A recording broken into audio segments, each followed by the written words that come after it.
surprise. Bonjour. Bien, bonjour mes amis, bienvenue chez moi pour une nouvelle vidéo. Nous, on est aujourd'hui mercredi 14 juin 2023. Je vais vous parler d'un film comique que j'ai vu hier soir, ça s'appelle Alibi.com numéro 2. Origine c'est France, la durée c'est 1h28. Les acteurs c'est Philippe Lachaud, Élodie Fontan, Tarek Boudali, Julien Ruti, Didier Bourdon. Le genre c'est comédie, date de sortie, et c'est la date de sortie c'est 2023. Maintenant voici le scénario. Après avoir fermé son agence Alibi.com et promis à Flo qu'il ne lui mentirait plus jamais, la nouvelle vie de Greg est devenue tranquille, trop tranquille. Plus pour longtemps. Lorsqu'il décide de demander Flo en mariage, Greg est au pied du mur et doit se résoudre à présenter sa famille. Mais entre son père escroc et sa mère ex-actrice de films de charme, ça risque fort de ruiner à sa future union. Il n'a donc pas d'autre choix que de réouvrir son agence avec ses anciens complices pour un ultime alibi et de se retrouver des faux parents plus présentables. Donc, j'avais déjà aimé Alibi.com et là, évidemment, j'ai aimé aussi Alibi.com numéro 2.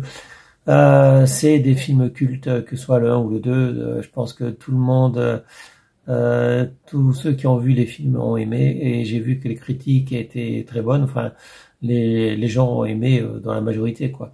Puisqu'il a 4 étoiles sur 5 et moi, je valide évidemment. Que dire de ce film? Bon, je raconterai pas l'histoire, hein. Il y a le scénario déjà, mais effectivement, ça parle de mariage. Greg, il va se marier et il a honte de ses parents, donc il veut présenter des faux parents. Alors, ce qui se passe, c'est qu'il avait promis à sa fiancée, à sa future épouse, de ne plus jamais mentir. Ça, c'est bien, sauf que c'est un menteur invétéré et là, il s'embarque dans des grands mensonges. Donc, c'est tout l'intérêt du film, évidemment. Puisque l'intérêt du film, c'est un alibi, se forger un alibi, donc créer donc des histoires.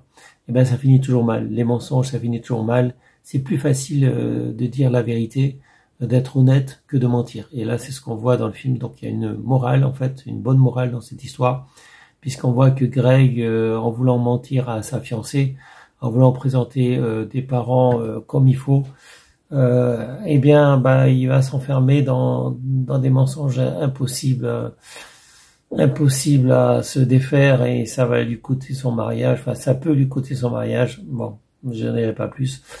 Mais en tout cas, il y a tellement de bonnes scènes cocasses, de bonnes scènes comiques. Donc, franchement, les gens qui regardent ce film ne vont pas être déçus. Et, du début à la fin, il y a déjà effectivement toutes les scènes comiques. Bon, il y a aussi des scènes d'action.